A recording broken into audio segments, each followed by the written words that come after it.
Alors, on va maintenant dire un mot sur la structure du côlon. Et comme vous le savez, comme dans le reste du tube digestif, le côlon va contenir 4 tuniques. Une tunique interne qui est la muqueuse, une tunique moyenne ou sous la muqueuse qui est une sous-muqueuse et qui va porter les vaisseaux, où va se trouver la vascularisation. Une troisième tunique qui est la musculeuse et qui va avoir 2 couches, une circulaire interne, une longitudinale externe.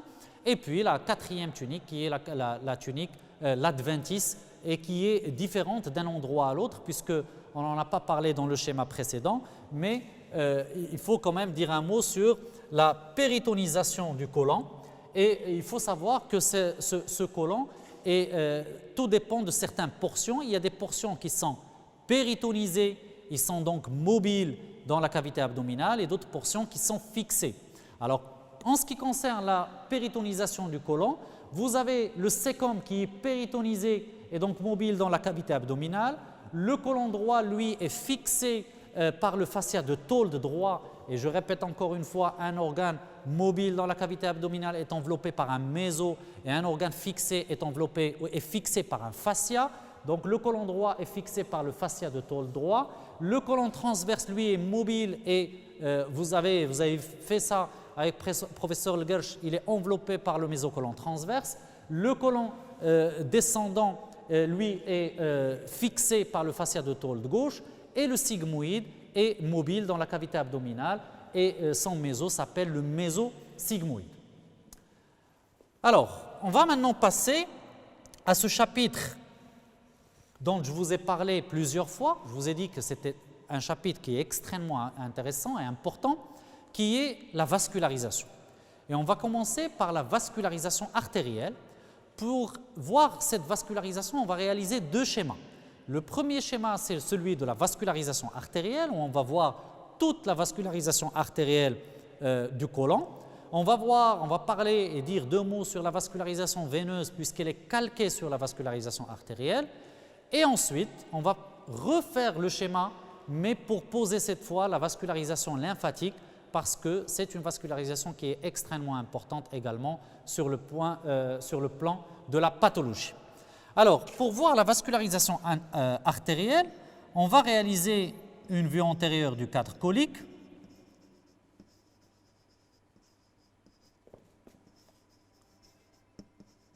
Vue antérieure du cadre colique, vascularisation artérielle.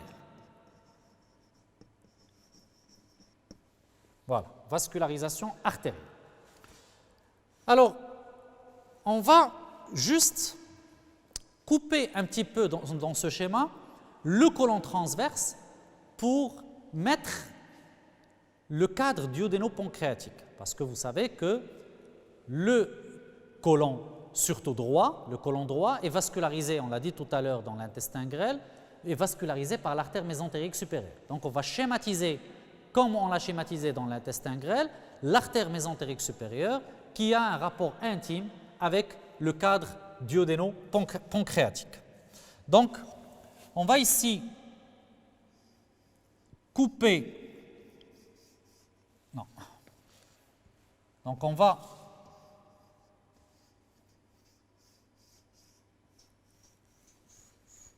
couper le côlon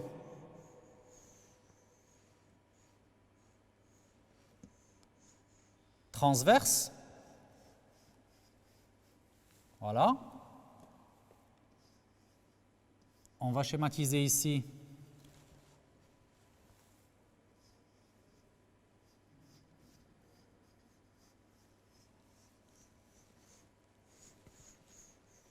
le côlon gauche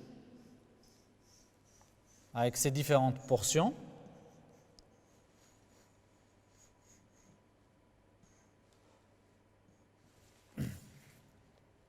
Donc le côlon gauche avec ses différentes portions.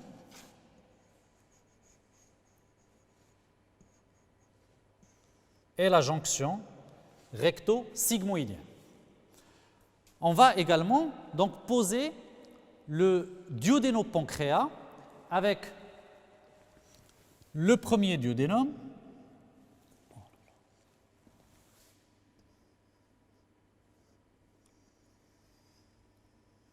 Donc,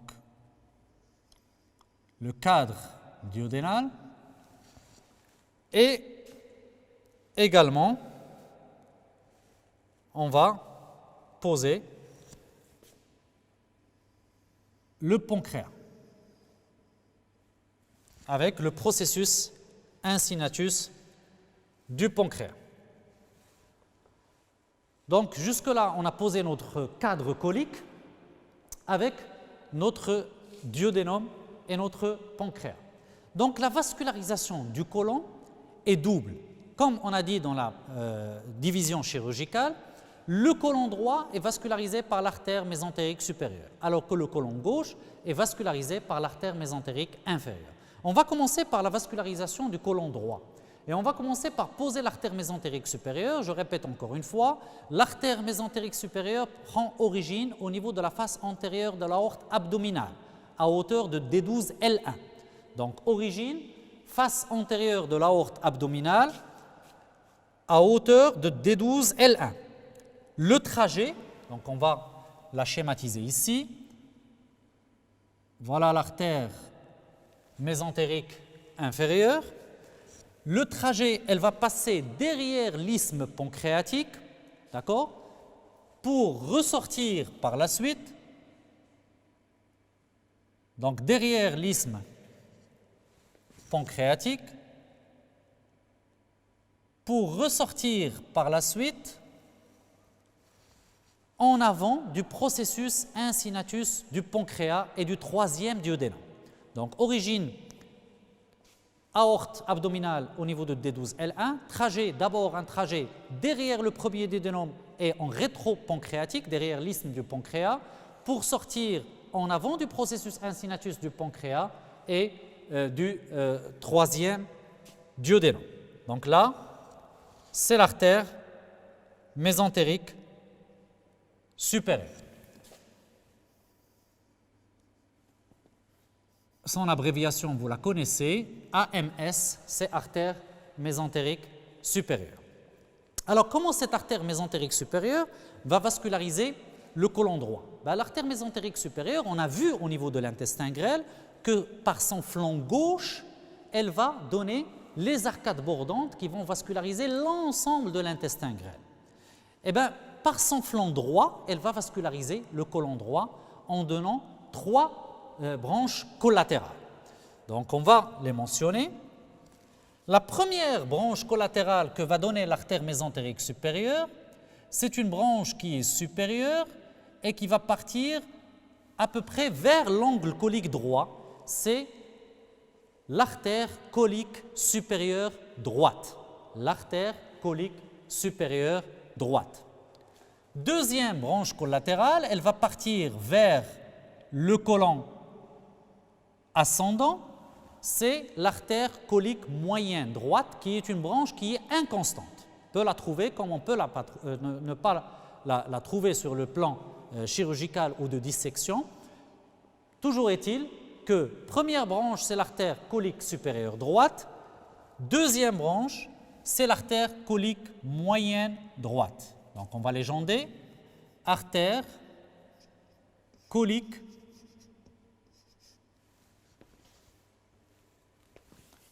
artère colique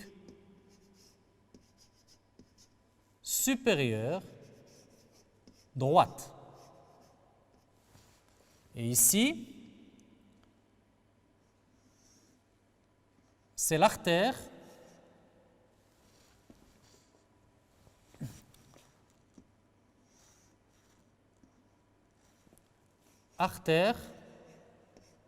colique moyenne droite. Donc, l'artère colique supérieure droite va vasculariser l'angle colique droit et va vasculariser, on va le voir tout à l'heure, la partie droite du côlon transverse. Par contre, l'artère colique moyenne droite va, elle, être responsable de la vascularisation d'une partie du côlon ascendant. Ensuite, l'artère mésentérique supérieure va se terminer par une branche qui est volumineuse et qui va se diviser en 4 branches. Donc, je répète, l'artère mésentérique supérieure va se terminer par une branche qui est volumineuse et qui va donner 4 branches. Elle va donner une branche pour la vascularisation de l'appendice, c'est l'artère appendiculaire, une branche pour la vascularisation de l'iléon terminal, c'est la branche iléale, une troisième branche pour la vascularisation du côlon ascendant, c'est l'artère colique inférieure droite, et elle va donner 2 branches pour la vascularisation du sécum, une qui est antérieure et une qui est postérieure. Ce sont les branches, les artères sécales antérieures et postérieures. Donc, regardez avec moi s'il vous plaît, cette dernière branche de l'artère mésentérique supérieure va donc se diviser en 4 branches. Une branche c'est l'artère colique inférieure droite pour le côlon droit, 2 branches pour le sécum antérieur et postérieur, une branche pour l'appendice vermiforme, c'est l'artère appendiculaire, et une branche pour l'iléon terminal, c'est l'artère iléale. Cette branche est appelée, ou cette grosse artère, est appelée, comme son nom l'indique, parce qu'elle vascularise tout ça, l'artère iléo par rapport à l'iléon, séco par rapport au sécum, colo par rapport à l'artère colique inférieure, appendiculaire. L'artère iléo, séco, colo, appendiculaire. C'est une artère qui vascularise l'appendice vermiforme, le sécum, l'iléon terminal et le côlon ascendant. Donc on va légender tout ça. Ici, vous avez l'artère colique inférieure droite. Donc on a vu la supérieure et la moyenne. Ici, c'est l'inférieure droite. Ici, c'est les artères sécales. On va les rassembler tous les deux. Artère sécale antérieure et postérieure. Ensuite, vous avez l'artère appendiculaire, artère appendiculaire, l'artère appendiculaire, et ensuite, enfin, je vais juste essayer de effacer le titre pour avoir plus d'espace. Et enfin, on a l'artère iléale. Enfin, on a l'artère iléale.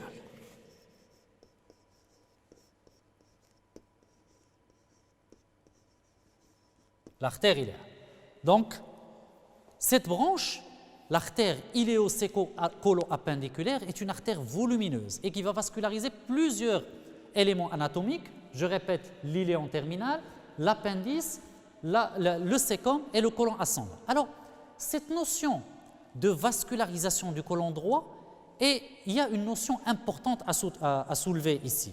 C'est que vous avez vu, on a dit que le côlon droit est vascularisé par l'artère mésentérique supérieure. Mais on se rend compte que à partir de l'artère iléo-séco-colo-appendiculaire, l'artère mésentérique supérieure va avoir, ou le côlon droit va avoir une vascularisation qui est commune avec la dernière anse iléale. C'est-à-dire que la dernière anse iléale, une partie de l'iléon ou de l'intestin grêle, en général, va être vascularisée par la même artère qui vascularise le côlon droit. Et ça a une implication chirurgicale.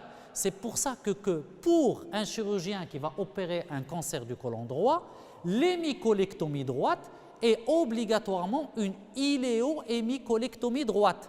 parce que la vascularisation est la même et le chirurgien devra réséquer en plus du côlon droit la dernière anse iléale parce qu'ils ont une vascularisation qui est commune. Et vous voyez donc l'intérêt de la vascularisation dans la chirurgie du côlon. Alors on va terminer le schéma. Donc on a une artère colique supérieure droite, une artère colique moyenne droite et une artère colique inférieure droite. Ces trois artères vont se relier entre elles par une arcade bordante et à partir de l'arcade bordante, vous avez des artères droits ou des vaisseaux droits qui vont vasculariser le côlon. Donc, je répète, ces trois artères vont donc s'unir pour donner une arcade bordante et puis le côlon est vascularisé par des vaisseaux droits qui partent directement de l'arcade bordante. Voilà pour la vascularisation artérielle du côlon droit. Vous avez vu qu'il est vascularisé par l'artère mésentérique supérieure. Vous voyez l'intérêt de cette volumineuse artère.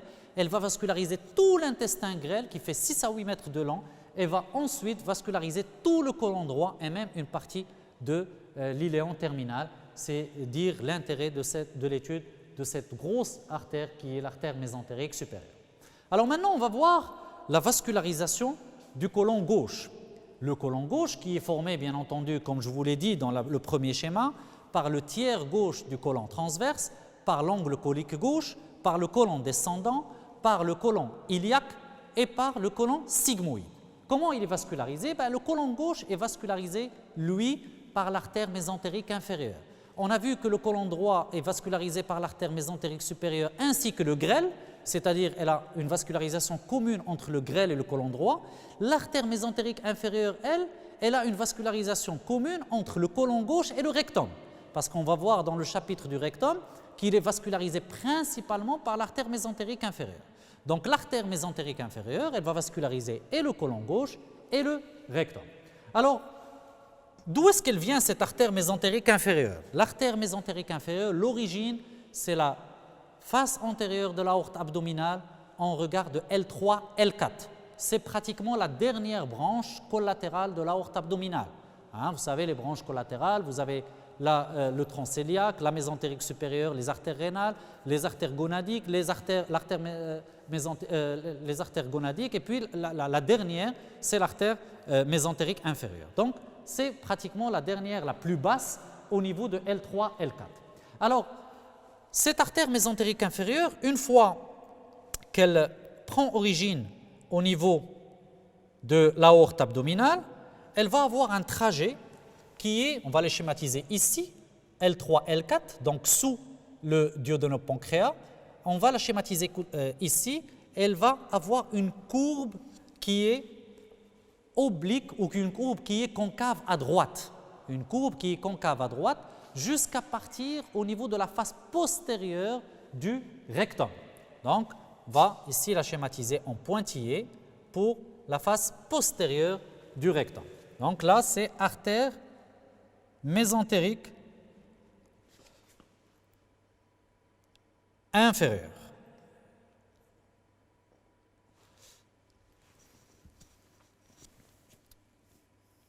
Artère mésentérique inférieure, connue sous AMI, faire une abréviation.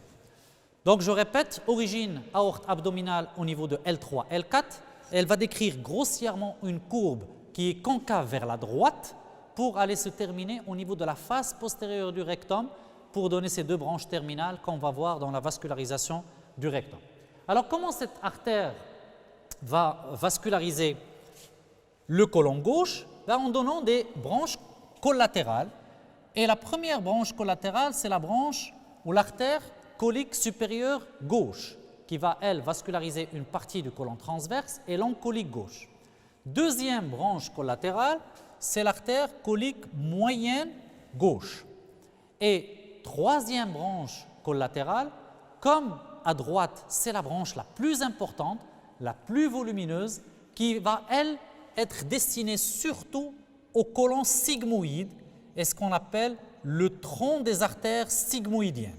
Le tronc des artères sigmoïdiennes qui sont en général en nombre de 3. Donc, on va légender. Artère colique, artère colique supérieure gauche,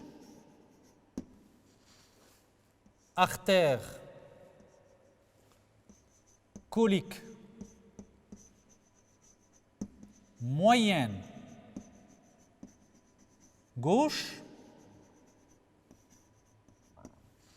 et tronc des artères sigmoïdiennes. Tronc des sigmoïdiennes qui vont vasculariser le côlon sigmoïde. Donc ces trois troncs artériels ou ces trois artères vont faire exactement comme dans le côlon. Ils vont faire comme dans le côlon droit, donner une arcade bordante et à partir de l'arcade bordante, il y aura des vaisseaux droits qui vont vasculariser tout le côlon gauche. Donc artère colique supérieure gauche, artère colique moyenne gauche et tronc des artères sigmoïdiennes vont fusionner, donner une arcade bordante qui, elle, est parallèle à la paroi colique et de l'arcade bordante vont partir des vaisseaux droits. Alors on a vu la vascularisation de tout le côlon et on n'a pas vu la vascularisation du côlon transverse. Par quoi le côlon transverse est vascularisé? Le côlon transverse est vascularisé, une vascularisation qui est double par l'artère mésentérique supérieure et l'artère mésentérique inférieure. C'est pratiquement la seule anastomose qu'il y a entre les branches de la mésentérique supérieure et les branches de la mésentérique inférieure, c'est pour vasculariser le côlon transverse. Alors comment il est vascularisé? Il est vascularisé par l'artère colique supérieure droite qui va donner, elle, une branche supérieure qui va partir vers le côlon transverse et l'artère colique supérieure gauche, également une branche supérieure qui va partir vers le côlon transverse. Et ces deux branches vont fusionner au niveau du côlon transverse pour donner ce qu'on appelle une arcade artérielle qui est appelée l'arcade de Riolan. Arcade de Riolan. Alors, on va juste, voilà, l'arcade de Riolan. Alors cette arcade de Riolan, on va peut-être la continuer, comme ça, elle va donner l'effet d'une vraie arcade. Donc le côlon transverse est vascularisé à la fois par les branches de l'artère mésentérique supérieure et par les branches de l'artère mésentérique inférieure par l'intermédiaire de l'arcade de Riolan qui, elle, provient de l'artère colique supérieure droite et de l'artère colique inférieure droite.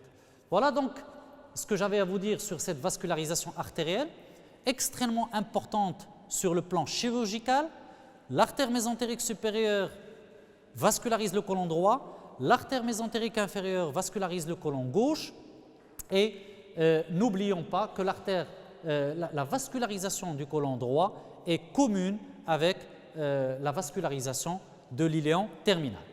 On va maintenant, pour terminer ce chapitre de la vascularisation, parler un petit peu de la vascularisation veineuse rapidement et puis réaliser un autre schéma pour voir la vascularisation lymphatique.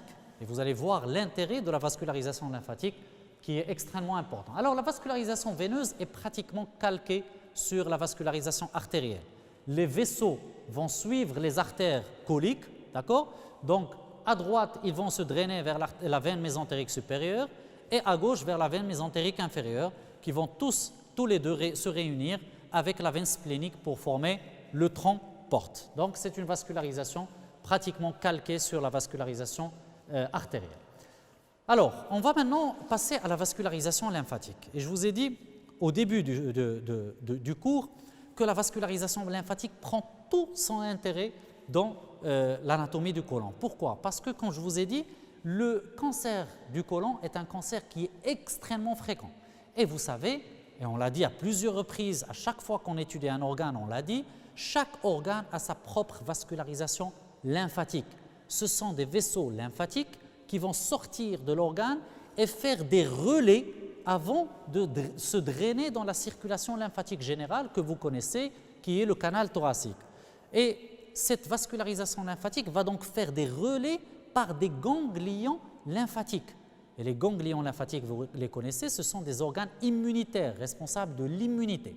Alors, il se trouve qu'une tumeur maligne, quand elle va envahir le côlon, elle va rapidement, comme le côlon est connecté avec ces ganglions lymphatiques par l'intermédiaire des vaisseaux lymphatiques, les cellules tumorales vont sortir de l'organe qui est le côlon et vont partir vers les vaisseaux lymphatiques, à travers les vaisseaux lymphatiques, vers les ganglions lymphatiques.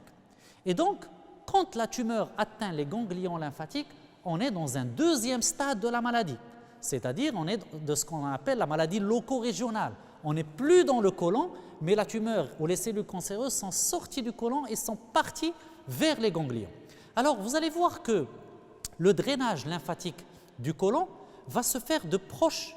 Il y a des ganglions qui sont proches du côlon et il y a des ganglions qui sont loin du côlon. Et les cellules cancéreuses vont partir d'abord dans les ganglions les plus proches du côlon, qui sont à côté du côlon, et au fur et à mesure que la maladie progresse, si le cancer n'a pas été traité, eh bien les cellules tumorales vont passer dans des relais ganglionnaires qui sont plus loin du côlon. Et cela, qu'est-ce qui va conditionner? Ceci va conditionner le pronostic du patient. Ça veut dire le pronostic de la maladie. Ça veut dire quoi le pronostic? Est-ce que la maladie est grave? Quel stade de gravité? À chaque fois que les cellules tumorales vont sortir du côlon et vont passer dans un groupe ganglionnaire plus éloigné du côlon, la maladie devient encore plus grave et le pronostic devient encore plus sombre. Ça, c'est d'un côté. Deuxième côté, pour un chirurgien qui va aller opérer un côlon, un cancer par exemple du côlon droit, qui va réaliser une hémicolectomie droite, il est impératif d'enlever le côlon droit, mais également d'enlever les ganglions satellites de ce côlon droit, parce qu'on n'a pas un moyen qui va nous dire est-ce que ces ganglions sont atteints ou pas. C'est ce qu'on appelle le curage ganglionnaire. C'est quoi le curage ganglionnaire? C'est d'aller enlever les ganglions satellites de l'organe. On sait qu'on a une tumeur du côlon, on connaît les ganglions du côlon parce qu'on va les voir maintenant dans le schéma, et donc le chirurgien doit aller enlever tous ces ganglions, et une fois on va les enlever, on va l'envoyer au laboratoire et il va nous dire quels sont les ganglions qui sont atteints. Et à chaque fois qu'on a un groupe ganglionnaire qui est éloigné du côlon qui est atteint, eh bien le pronostic de la maladie s'aggrave. Vous voyez l'intérêt de cette étude ganglionnaire dans le côlon principalement, parce que le cancer du côlon est la pathologie la plus fréquente dans cet organe. Donc, pour illustrer tout ça, on va reprendre le même schéma, sauf que, parce que ce qu'il faut savoir, c'est que les groupes ganglionnaires vont suivre la vascularisation artérielle. Ils sont intimement liés avec les artères. Donc, pour schématiser les groupes ganglionnaires, il faut schématiser les artères. Et donc, on va reprendre le même schéma, sauf qu'on ne va pas légender les artères pour ne pas encombrer le schéma. D'accord? Donc, on va refaire donc le schéma un petit peu rapidement, reprendre le même schéma précédent. Voilà.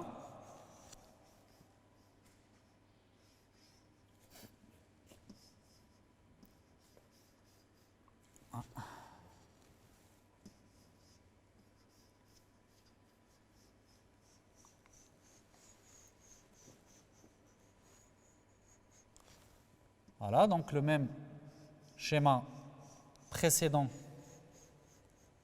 du cadre colique, avec ici le cadre duodénal avec, bien entendu,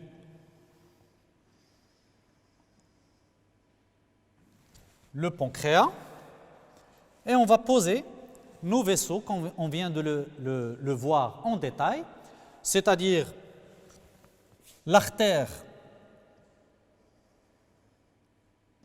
mésentérique supérieure, avec l'artère colique supérieure, l'artère colique moyenne et l'artère iléocécolo-appendiculaire.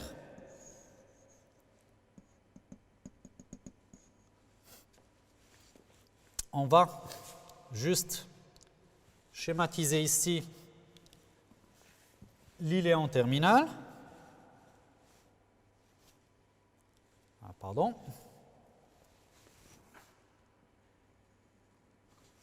Donc, on va donc continuer.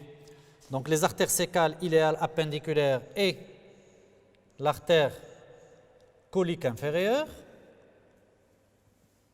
l'arcade bordante et les vaisseaux droits. Même chose pour l'artère mésentérique inférieure avec l'artère colique supérieure, colique moyenne et tronc des artères sigmoïdiennes. Voilà donc notre vascularisation artérielle. On va maintenant poser les nœuds lymphatiques. C'est quoi les nœuds lymphatiques? C'est-à-dire les groupes ganglionnaires qui sont en rapport avec la vascularisation lymphatique du côlon. Et on a dit tout à l'heure qu'il y a des groupes qui sont proches du côlon et des groupes qui sont éloignés. Alors le côlon contient 4 groupes ganglionnaires de drainage lymphatique. Le premier groupe ganglionnaire, on va les schématiser par des couleurs différentes. Donc le premier groupe ganglionnaire, c'est un groupe qui est accolé à la paroi colique ou à côté du côlon, c'est-à-dire sur l'arcade bordante. C'est ce qu'on appelle le groupe ganglionnaire épicolique et paracolique. Le groupe ganglionnaire épicolique et paracolique. Donc vous voyez ici, il y a un groupe qui est sur la paroi colique, groupe épi et paracolique.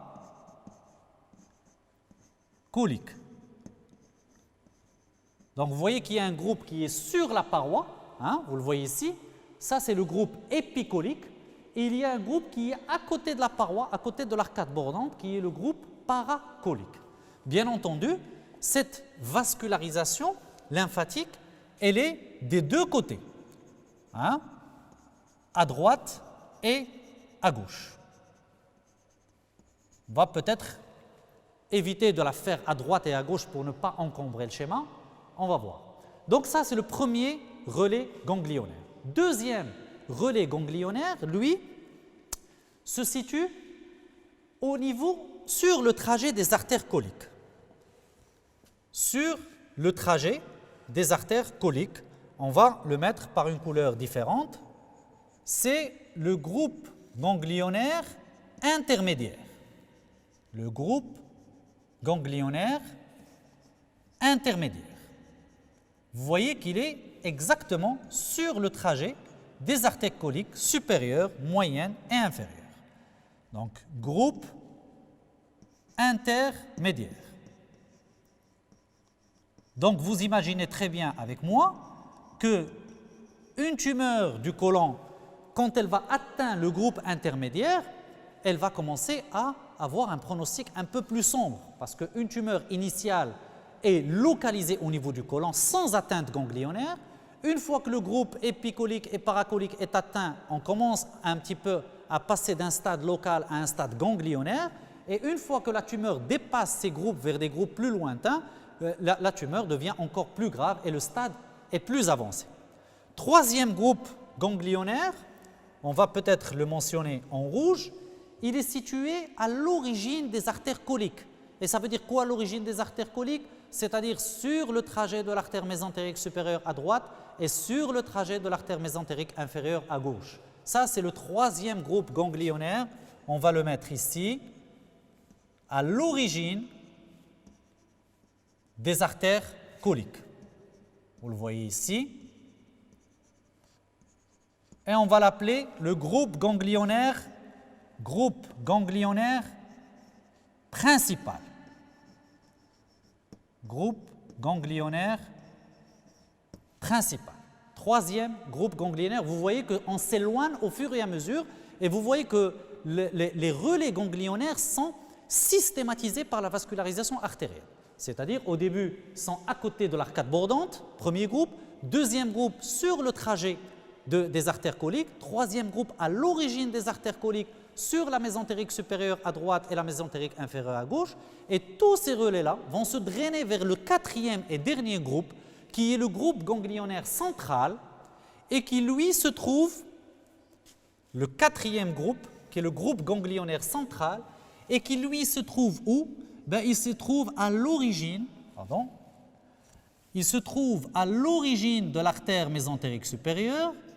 Et c'est quoi l'origine de l'artère mésentérique supérieure? C'est bien entendu l'aorte abdominale. Donc on peut ici réaliser un schéma de l'aorte abdominale. Voilà. Et donc la aorte, et là bien entendu, vous le savez, c'est l'artère mésentérique supérieure.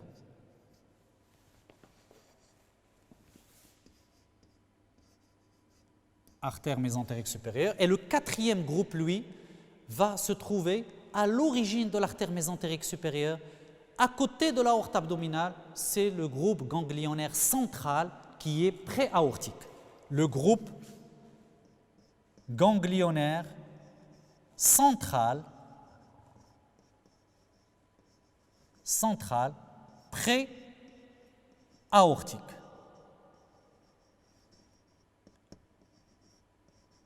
Alors vous imaginez très bien qu'un cancer du côlon qui atteint le groupe central est un cancer de très mauvais pronostic parce que d'abord il s'est disséminé largement et il s'est éloigné du côlon, et ensuite le chirurgien aura du mal à chercher dans ce curage ganglionnaire, vraiment aller chercher les ganglions qui sont très haut situés à côté de l'aorte abdominale. Donc c'est un élément de mauvais pronostic. Vous voyez maintenant l'intérêt de cette vascularisation lymphatique qui va conditionner le pronostic des tumeurs du côlon. À chaque fois que la tumeur va envahir un groupe ganglionnaire qui est éloigné du côlon, le pronostic va être aggravé et le chirurgien devra faire systématiquement une hémicolectomie avec un traitement des aires ganglionnaires. C'est ce qu'on appelle le curage ganglionnaire. Voilà, donc on a terminé ce chapitre du côlon. On va passer maintenant à la dernière partie du tube digestif qui est l'anatomie du rectum et du canal anal.